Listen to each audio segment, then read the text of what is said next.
بسم اللہ الرحمن الرحیم۔ محترم سامعین، السلام علیکم ورحمۃ اللہ وبرکاتہ۔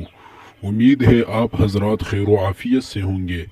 جیسا کہ آپ حضرات کو معلوم ہے کہ رمضان چند دنوں کے بعد جو ہے وہ رمضان ہوگا، تو رمضان قرآن کا مہینہ ہے، اس لیے اللہ تبارک و تعالی قرآن میں فرماتے ہیں: شہر رمضان الذي انزل فيه القرآن هدى للناس وبينات من الهدى والفرقان۔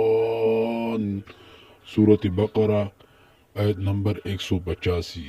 معنی کیا ہے؟ رمضان وہ مہینہ ہے جس میں قرآن نازل ہونا شروع ہوا، جس میں لوگوں کے لیے ہدایت ہے، رہنمائی ہے اور حق و باطل میں فیصلے کی بصیرت ہے۔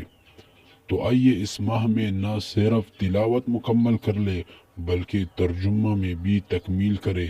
بہت زندگی گزر گئی، اللہ کا میسج ان باکس میں ویسے ہی پڑا ہے۔ او اپنی زندگیاں قرآن کے سانچے میں ڈال لے اور قرآن ترجمے کے ساتھ پڑھ لے، قرآن سے لطف اندوز ہو جائے۔ اور آخر میں آپ سے التماس ہے کہ ہمارے چینل کو اپنے ساتھ سبسکرائب کرے اور بیل آئیکن والے بٹن کو دبائے تاکہ ہر نئے آنے والی ویڈیو آپ حضرات کو جلد از جلد مل سکے۔ والسلام۔